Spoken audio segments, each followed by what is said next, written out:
നമസ്കാരം. ഇന്ത്യക്കാർ S U വികളുടെ പുറകെ പായുകയാണ്. ഒരു എസ് യു വി വാഹനം വാങ്ങണം എന്നൊരാഗ്രഹവുമായിട്ട് ഈവൻ ആദ്യത്തെ തവണ വാഹനം വാങ്ങുന്ന ആളുകൾ പോലും ഫസ്റ്റ് ടൈം കാർ ബയേഴ്സ് പോലും എസ് യു വി കാറുകളെയാണ് പ്രിഫർ ചെയ്യുന്നത്. അങ്ങനെ ഒരു സാഹചര്യത്തിൽ നിലവിലുള്ള ഹാച്ച് ബാക്ക് വാഹനങ്ങൾക്ക് ക്ലാഡിംഗ് ഒക്കെ വെച്ചിട്ട് എസ് യു വി അപ്പിയറൻസ് കൊടുത്ത് ഇതൊരു എസ് യു വി വാഹനമാണ് എന്ന് പറഞ്ഞ് മാർക്കറ്റിലേക്ക് ഒരുപാട് വാഹനങ്ങൾ വന്നു. ആ ഒരു സമയത്താണ് 2020 സമയത്ത് റൈനോ ഇൻസ്പയർഡ് ആയിട്ടുള്ള ഒരു വാഹനത്തെ ടാറ്റ മോട്ടോഴ്സ് അവതരിപ്പിച്ചത്. ആ ഒരു വാഹനം HBX എന്ന് പറയുന്നൊരു കോഡ് നെയിമിലാണ് ഇന്ത്യൻ മാർക്കറ്റിലേക്ക് വന്നത്. പിന്നീട് എന്തുകൊണ്ടാണ് ഈ ഒരു പേര് നമുക്ക് തോന്നി. പഞ്ച് എന്നൊരു പേരിലാണ് ഈ ഒരു വാഹനം വന്നത്. പക്ഷേ പഞ്ചിനൊരു പഞ്ചില്ല എന്നെല്ലാവരും പറയുന്നുണ്ടായിരുന്നു. പക്ഷേ 4 വർഷവും 5 മാസവും കൊണ്ട് ഈ ഒരു വാഹനം ഏകദേശം 7 ലക്ഷത്തിനടുത്ത് യൂണിറ്റുകൾ ഇന്ത്യൻ റോഡിൽ വിറ്റു എന്നുള്ളതാണ്. എന്താണ് ഇതിൻ്റെ ഏറ്റവും പ്രധാനപ്പെട്ട കാരണം എന്ന് ചോദിച്ചാൽ, ഒരു SUV DNA ഇതിനകത്തേക്ക് ഉൾക്കൊള്ളിക്കാൻ ടാറ്റ മോട്ടോഴ്സിന് കഴിഞ്ഞു എന്നുള്ളതാണ് പ്രധാനപ്പെട്ട കാര്യം. പഞ്ചിൻ്റെ ഫേസ് ലിഫ്റ്റ് 2026 വന്നിട്ടുണ്ട്. നമ്മൾ മനസ്സിലാക്കേണ്ട ഒരു കാര്യം, ഈ ഒരു വാഹനം വാങ്ങാൻ ആഗ്രഹിക്കുന്ന ആളുകൾക്ക് വേണ്ടിയിട്ടുള്ളൊരു വീഡിയോ ആണ്. ഈ സെഗ്മെൻറ്റിലെ മറ്റു വാഹനങ്ങൾക്ക് ഇല്ലാത്തതും എന്നാൽ പഞ്ചിനുള്ളതുമായിട്ടുള്ള ചില കാര്യങ്ങൾ, ന്യൂനതകളുണ്ട്, നല്ല കാര്യങ്ങളുണ്ട്. തീർച്ചയായിട്ടും ഈ ഒരു കോണ്ടന്റ് ഉപകാരപ്രദമാകുമെന്ന് വിശ്വസിക്കുന്നു. എഞ്ചിൻ പേട്ട മറ്റൊരു ബ്ലോഗിലേക്ക് ഏവർക്കും ഹാർദമായ സ്വാഗതം. ഇന്നത്തെ ബ്ലോഗിലൂടെ നമ്മൾ ഡിസ്കസ് ചെയ്യുന്നത് പുതിയ ടാറ്റ പഞ്ചിൻ്റെ വിശേഷങ്ങളെക്കുറിച്ചിട്ടാണ്. ഈ ഒരു കോണ്ടന്റ് ഉപകാരപ്രദമായെങ്കിൽ തീർച്ചയായിട്ടും നമ്മുടെ ചാനലിനൊന്ന് സപ്പോർട്ട് ചെയ്യുക, സബ്സ്ക്രൈബ് ചെയ്യുക, മാക്സിമം ലൈക്ക് ചെയ്യുക, ഷെയർ ചെയ്യുക, കമൻറ്റ് ചെയ്യുക. ഒരു SUV ക്യാരക്ടറിസ്റ്റിക് ഫീച്ചറുള്ളൊരു വാഹനം, എന്നാൽ അതല്ല ഇന്നിപ്പോൾ മാർക്കറ്റിൽ ഭൂരിഭാഗവും ലഭിക്കുന്നത്. നമുക്കറിയാം, സബ് ഫോർമീറ്റൽ കാറ്റഗറിയിൽ വരുന്ന വാഹനങ്ങളെ കോമ്പാക്റ്റ് വാഹനങ്ങൾ എന്നാണ് പറയുന്നത്. അതിനകത്ത് കോമ്പാക്റ്റ് SUV വാഹനങ്ങളുണ്ട്. എന്നാൽ ഇവിടെ ഇവരൊരു പുതിയൊരു സെഗ്മെൻറ്റ് ക്രിയേറ്റ് ചെയ്യുകയാണ്. മൈക്രോ SUV എന്ന പേരങ്ങ് എടുത്തു മാറ്റിയിട്ട് സബ് കോമ്പാക്റ്റ് SUV സെഗ്മെൻറ്റ്, രണ്ടും ഒന്നാണ്. ഒരു കസ്റ്റമറിനെ സംബന്ധിച്ചിടത്തോളം നമ്മൾ ഇത്തരം ടേമുകളിലൊന്നും വീഴരുത്. നമ്മൾ ഇൻവെസ്റ്റ് ചെയ്യുന്ന പണം അത് കൃത്യമായിട്ടുള്ളൊരു പ്രൊഡക്റ്റിൻ്റെ മുകളിലാണോ എന്ന് മാത്രം നോക്കുക. ഫസ്റ്റ് ഓഫ് ഓൾ, എന്തുകൊണ്ട് ഈ ഒരു വാഹനം വാങ്ങണം എന്നുള്ളത്. മോട്ടോഴ്സിൻ്റെ ഈ ഒരു വാഹനത്തിൻ്റെ ലോഞ്ച് സെറിമണിയിൽ അവർ ആദ്യമായിട്ട് പറഞ്ഞത്, ടാറ്റ മോട്ടോഴ്സിൻ്റെ പാസഞ്ചർ വിഭാഗം ഹെഡ് ശൈലേഷ് ചന്ദ്ര അദ്ദേഹത്തിൻ്റെ ആ ഒരു നറേഷനിൽ തന്നെ വളരെ കൃത്യമായിട്ട് പറഞ്ഞത്, കമാൻഡ് മാക്സ് എന്ന് പറയുന്നൊരു ഫിലോസഫിയിലാണ് ഈ ഒരു വാഹനത്തെ ഇൻട്രൊഡ്യൂസ് ചെയ്തത്. ഇതെല്ലാം ടെക്നിക്കൽ ടേംസ് എന്ന് കരുതേണ്ട കാര്യമില്ല. ഒരു മാർക്കറ്റിംഗ് സ്ട്രാറ്റജിക്കിൻ്റെ ഭാഗമായിട്ട് നിർമ്മിച്ചെടുക്കുന്ന വേർഡുകളാണ്. നമുക്കറിയാമല്ലോ, PR വർക്കിൻ്റെ ഭാഗമായിട്ട് ഉണ്ടാക്കുന്ന പേരുകൾ മാത്രമാണ്. ഇതിനകത്ത് അവർ പറയുന്നത് 4 പ്രധാനപ്പെട്ട പില്ലറുകളാണ്, അല്ലെങ്കിൽ 4 പ്രധാനപ്പെട്ട ടീമുകളുടെ അടിസ്ഥാനത്തിലാണ് ഈ ഒരു വാഹനത്തിൻ്റെ ക്വാളിറ്റി അവർ ഡിസ്ക്രൈബ് ചെയ്തത്. Bolder, faster, smarter, safer. Bolder എന്ന് പറയുമ്പോഴത്തേക്കും ഈ ഒരു വാഹനത്തെ കണ്ടാൽ ഇതൊരു SUV ആണെന്ന് തോന്നണം. ഇഗ്നിസിനെ വരെ മൈക്രോ SUV എന്നാണ് വിളിക്കുന്നത്. എന്നാൽ അങ്ങനെ തോന്നില്ല ഈ ഒരു വാഹനത്തെ നമ്മൾ കാണുമ്പോൾ, ഇത്തരം വാഹനങ്ങളെ കാണുമ്പോൾ.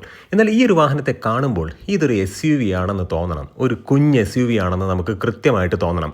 അതാണ് ബോൾഡർ എന്ന വാക്കുകൊണ്ട് അവർ അർത്ഥമാക്കിയത്. നിങ്ങൾ ഈ വാഹനത്തെ നോക്കുമ്പോഴത്തേക്കും ഫ്രണ്ടിൽ നിന്നാണെന്നുണ്ടെങ്കിലും സൈഡിൽ നിന്നാണെന്നുണ്ടെങ്കിലും ബാക്ക് സൈഡിൽ നിന്നാണെന്നുണ്ടെങ്കിലും ഈ ഒരു വാഹനത്തെ കാണുമ്പോൾ ഒരു റൈനോ ഇൻസ്പയർഡ് ഡിസൈൻ നമുക്ക് ഫീൽ ചെയ്യും. ഇതൊരു SUV ആണ്, ഒരു ചെറിയ SUV ആണ് എന്ന് നമുക്ക് തോന്നും. അതാണ് ഏറ്റവും പ്രധാനമായിട്ടും ബോൾഡർ എന്ന വാക്കുകൊണ്ട് അർത്ഥമാക്കുന്നത്. അല്ലാതെ ഇതൊരു ടോൾ ബോയ് ഹാച്ച് ബാക്ക് വാഹനത്തിനെ, ഫോർ എക്സാമ്പിൾ നമ്മളൊരു വാഗണാറൊക്കെ വാങ്ങിച്ചിട്ട് കുറച്ച് ക്ലാഡിംഗ് ഒക്കെ കയറ്റിയാൽ എങ്ങനെ ഇരിക്കും, ഒരു ഏച്ച് കിട്ടിയാൽ മുഴച്ചിരിക്കും എന്ന് തോന്നില്ലേ? യഥാർത്ഥത്തിൽ ഇവൻ SUV ആണോ എന്ന് ചോദിച്ചാൽ അല്ല. പഞ്ചിനെ നമുക്ക് അങ്ങനെ വിളിക്കാൻ കഴിയില്ല. എന്നാൽ പോലും ആ ഒരു ബോൾഡർ എന്ന വാക്കിനോട് നീതി പുലർത്തത്തക്ക രീതിയിലുള്ള ഒരു ഡിസൈൻ ലാംഗ്വേജ് ആണ് ഈ ഒരു വാഹനത്തിന് വന്നത്. നമ്മൾ ഈ ഒരു വാഹനത്തെ റോഡിൽ കാണുമ്പോഴത്തേക്കും ഇത് ദൂരെ നോക്കിയാൽ ഇതൊരു SUV ആണ് വരുന്നത് നമുക്ക് തോന്നും.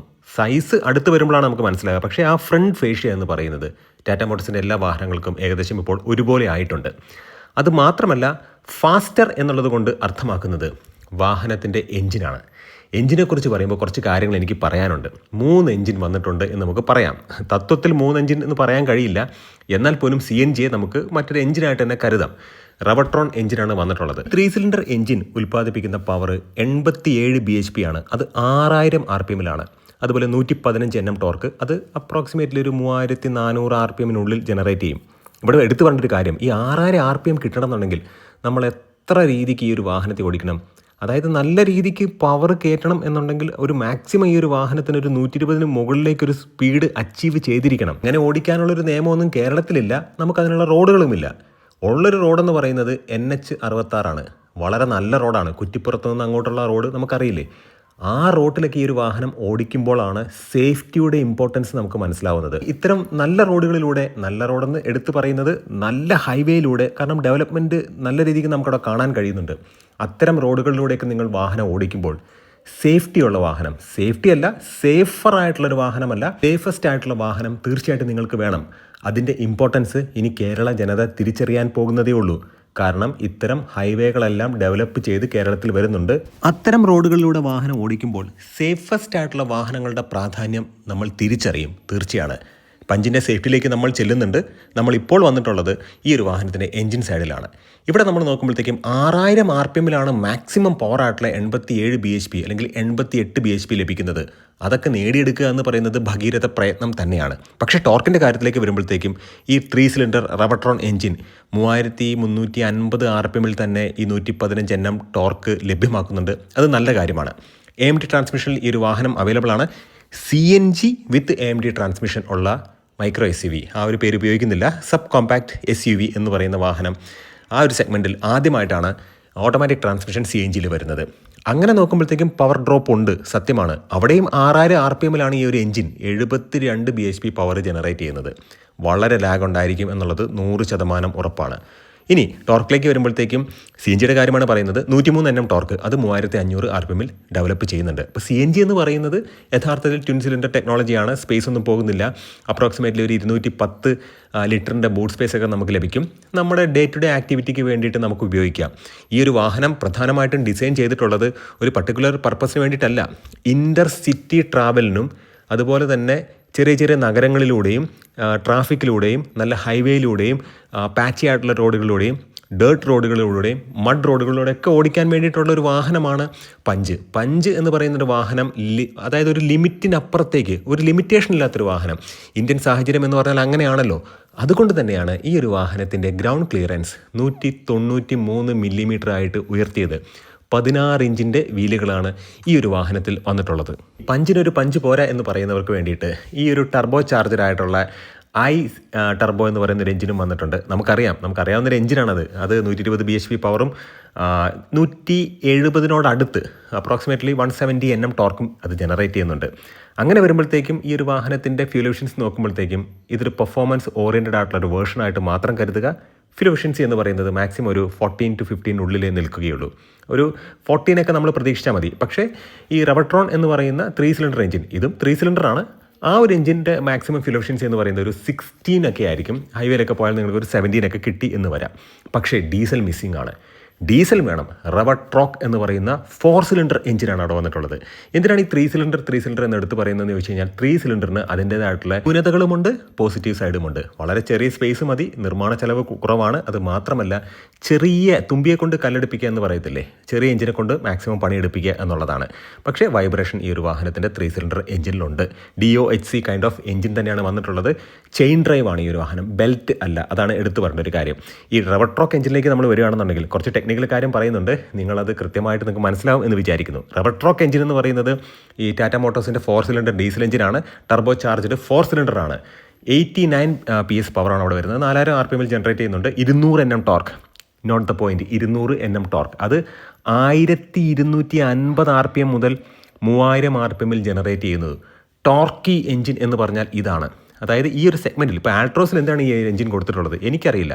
കാരണം ആ ഒരു എഞ്ചിൻ എടുത്തിട്ട് പഞ്ചിൽ കൊടുക്കുകയാണെന്നുണ്ടെങ്കിൽ തീർച്ചയായിട്ടും ആളുകൾ നല്ല രീതിക്ക് ഈ ഒരു വാഹനത്തെ അക്സെപ്റ്റ് ചെയ്തേനെ. പക്ഷേ അവർ പറഞ്ഞത്, മോഹൻ സർവർക്കർ സാറ് ആ ഒരു ഇൻ്റർവ്യൂവിൽ കൃത്യമായിട്ട് പറഞ്ഞിട്ടുണ്ട്, വാഹനത്തിൻ്റെ വില കൂടും എന്നുള്ളതാണ്. വില കൂടിയാൽ പോലും അതിനോട് ആഗ്രഹമുള്ള ഒരു ചെറിയ കാറ്, ഡീസൽ എഞ്ചിനുള്ളൊരു കാർ വേണം എന്ന് ആഗ്രഹിക്കുന്ന ആളുകൾ തീർച്ചയായിട്ടും ഈ ഒരു വാഹനം വാങ്ങിയേനെ. ഡീസൽ ആയിരുന്നെങ്കിൽ ആ ഒരു പർട്ടിക്കുലർ സെഗ്മെൻറ്റ് 25 അടുത്ത് എന്തായാലും തീർച്ചയായിട്ടും മൈലേജ് ലഭിക്കും.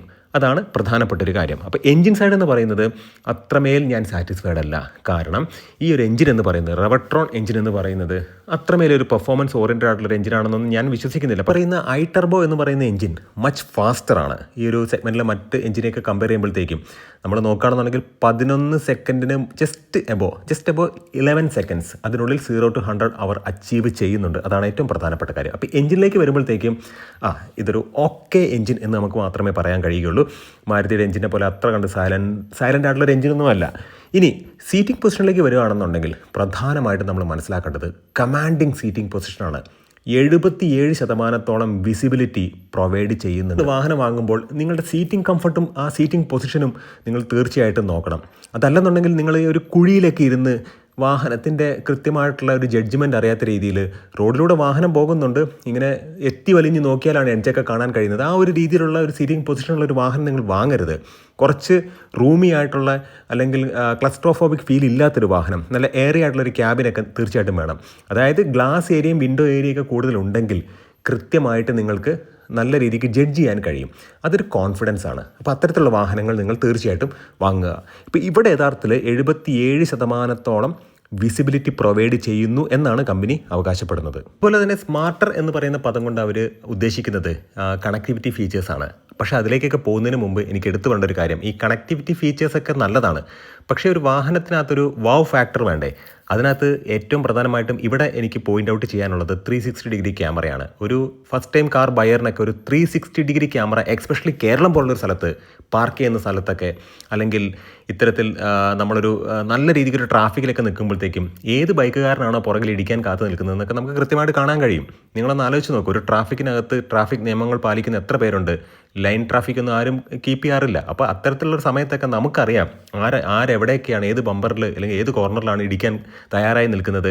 ട്രാഫിക് സിഗ്നൽ മാറുമ്പോഴത്തേക്കും വാഹനം എടുത്തുകൊണ്ട് പോയി ബമ്പറിൽ സ്ക്രാച്ച് ചെയ്യാൻ തയ്യാറായി നിൽക്കുന്ന ആളുകൾ ആരൊക്കെയാണ് നമുക്ക് കൃത്യമായിട്ട് മനസ്സിലാക്കാൻ കഴിയും. അപ്പോൾ അതൊക്കെ മാറ്റി നിർത്തുക. അപ്പോൾ ഇവിടെ പ്രധാനമായിട്ടും 360 ക്യാമറ എന്ന് പറയുന്നത് വളരെ ഇമ്പോർട്ടൻ്റ് ആയിട്ടുള്ളൊരു കാര്യം തന്നെയാണ്. അത് മാത്രമല്ല 400 mm വാട്ടർ വേഡിങ് കപ്പാസിറ്റി ഉള്ളൊരു വാഹനമാണ് പുതിയ പഞ്ച്. അത് മാത്രമല്ല ഈ ഒരു വാഹനത്തിൻ്റെ അപ്രോച്ച് ആംഗിളും ഡിപ്പാർച്ചർ ആംഗിളും റാംപ് ഓവർ ആംഗിളും ഒക്കെ കൃത്യമായിട്ട് കമ്പനി കാണിച്ചിട്ടുണ്ട്. അതുപോലെ തന്നെ ഈ ഒരു വാഹനത്തെക്കുറിച്ച് നമ്മൾ എടുത്തു പറയേണ്ട ഒരു കാര്യം എന്ന് പറയുന്നത്, ഈ ഒരു വാഹനം ഏത് ടെറൈനിലും കൊണ്ടുപോകാൻ കഴിയുന്ന ഒരു വാഹനമാണ്. SUV എന്ന നാമധേയത്തിനെ അത്ര കണ്ട് നീതീകരിക്കുന്ന രീതിയിലാണ് ഈ ഒരു വാഹനം നിർമ്മിച്ചിട്ടുള്ളത്. അതായത് ഈ ഒരു പ്രൈസ് പോയിന്റിൽ സേഫ്റ്റി എന്ന് പറയുന്നതിനകത്ത് യാതൊരുവിധ കോംപ്രമൈസും ഇല്ല. 6 എയർ ബാഗ് സ്റ്റാൻഡേർഡാണ്, TPMS സ്റ്റാൻഡേർഡാണ്, ഐസോഫിക്സ് ചൈൽഡ് സീറ്റ് കാര്യങ്ങളൊക്കെ ഉണ്ട്, ഹിൽ ഹോൾഡ് ഉണ്ട്, ESP ഇലക്ട്രോണിക് സ്റ്റെബിലിറ്റി പ്രോഗ്രാം, അങ്ങനെയുള്ള എല്ലാവിധ സേഫ്റ്റി സ്റ്റാൻഡേർഡും ഈ ഒരു വാഹനത്തിനുണ്ട് എന്നുള്ളതാണ്. 5 സ്റ്റാർ വാഹനമാണ്. സ്റ്റേഷനറി ആയി നിൽക്കുന്ന ഒരു ട്രക്കിലേക്ക് 50 കിലോമീറ്റർ വേഗതയിൽ ഈ ഒരു വാഹനം വന്ന് ഇടിച്ചിട്ട് പോലും വാഹനത്തിൻ്റെ ഷെൽ സ്ട്രക്ചർ, അതായത് ക്യാബിനകത്തുള്ള ആ ഒരു ഷെൽ സ്ട്രക്ചറിനകത്ത്, അതായത് പാസഞ്ചർ ക്യാബിനകത്ത് യാതൊരുവിധ ഇമ്പാക്റ്റും ഉണ്ടായിട്ടില്ല എന്നുള്ളതാണ് ഏറ്റവും പ്രധാനപ്പെട്ട കാര്യം. ആൽഫ പ്ലാറ്റ്ഫോമിലാണ് ഈ ഒരു വാഹനം വരുന്നത്. നമുക്കറിയാവുന്ന കാര്യമാണ്. അതുമാത്രമല്ല മാക്സിമം സ്പേസ് ഉണ്ടാക്കാൻ വേണ്ടിയിട്ട് റൂഫാണെന്നുണ്ടെങ്കിലും സീറ്റാണെന്നുണ്ടെങ്കിലും സ്കൂപ്പ് ചെയ്തിട്ടുണ്ട്. തൈ സപ്പോർട്ട് കൂടാൻ വേണ്ടിയിട്ട് മാക്സിമം അവർ ശ്രമിച്ചിട്ടുണ്ട്. അത് നമുക്ക് കാണാവുന്ന കാര്യമാണ്. ഫ്ലാറ്റ് ആയിട്ടുള്ള ഒരു ബാക്ക് സീറ്റാണ് വന്നിട്ടുള്ളത്. അതും സെൻട്രൽ ടണലൊന്നുമില്ല എന്നുള്ളത് എടുത്തു പറയേണ്ട ഒരു കാര്യം തന്നെയാണ്. മറ്റൊരു പ്രധാനപ്പെട്ട കാര്യമെന്ന് പറയുന്നത് പാഡിൽ ഷിഫ്റ്റേഴ്സ് AMT ട്രാൻസ്മിഷൻ്റെ കൂടെ ഉണ്ട്. അപ്രോച്ച് ആംഗിൾ എന്ന് പറയുന്നത് വളരെ സിമ്പിളായിട്ട് പറയുകയാണെന്നുണ്ടെങ്കിൽ, നമ്മൾ വലിയൊരു കയറ്റത്തിൽ നിന്നും ഒരു വാഹനത്തെ താഴത്തേക്ക് ഇറക്കുമ്പോഴത്തേക്കും ഇതിൻ്റെ ബമ്പർ വന്ന് താഴത്ത് മുട്ടുമോ എന്നുള്ളൊരു പേടിയുണ്ടാവുമല്ലോ. ആ ഒരു ആംഗിളാണ്. അതായത് ഇപ്പോൾ നമ്മൾ ഫ്രോങ്സിൻ്റെ കേസിൽ നമ്മൾ പറയുകയാണെന്നുണ്ടെങ്കിൽ 19.8 അതിൻ്റെ അപ്രോച്ച് ആംഗിൾ എന്ന് പറയുന്നത്. ഇപ്പോൾ എക്സ്റ്ററിലേക്ക് വരികയാണെന്നുണ്ടെങ്കിൽ 18.7 ആണ്. എന്നാൽ ഇവിടെ പഞ്ചിലത് 21.4.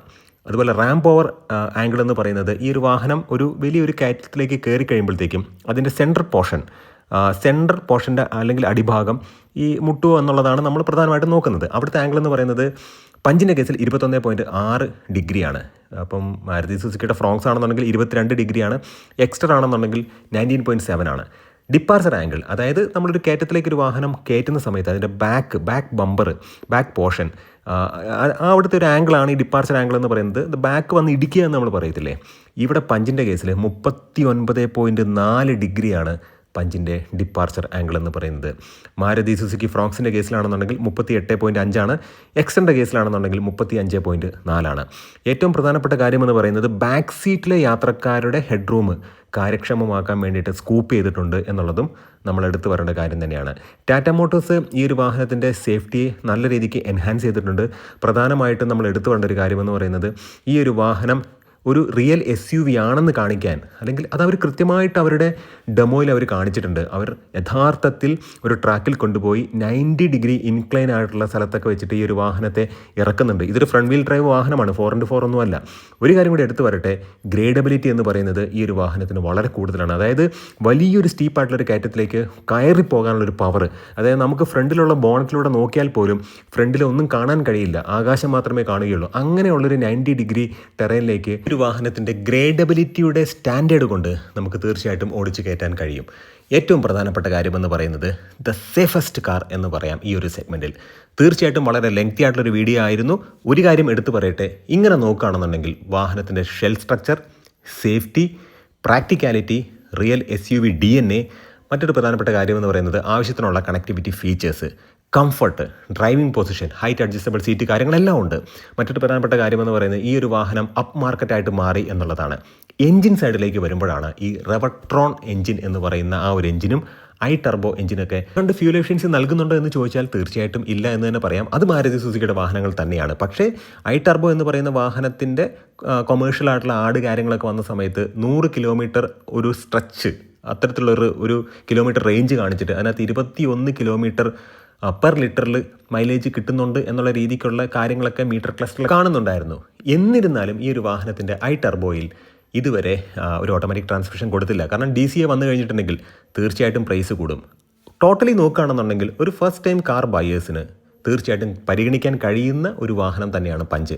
മികച്ച ബിൽഡ് ക്വാളിറ്റി, നല്ല സീറ്റിംഗ് പൊസിഷൻ.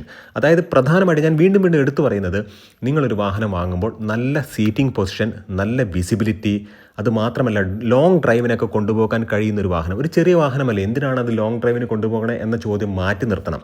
സേഫ്റ്റി വളരെ ഇമ്പോർട്ടൻ്റ് ആണ്. വലിയ ഹൈവേകളൊക്കെ ഇനി വരാൻ പോകുന്നുണ്ട്. അവിടെ പറന്നു പോകുന്ന വാഹനങ്ങളുടെ ഇടയിൽ സേഫസ്റ്റ് ആയിട്ടുള്ള വാഹനങ്ങൾ നിർബന്ധമായിട്ടും നമ്മൾ ഉപയോഗിച്ചിരിക്കണം. നല്ല കോണ്ടൻറ്റുകളായിട്ട് നമുക്ക് വീണ്ടും കാണാം. ഇത്രയും ലെങ്തി ആയിട്ടുള്ള വീഡിയോ കണ്ടതിന് ഒരുപാട് നന്ദി. നമസ്കാരം.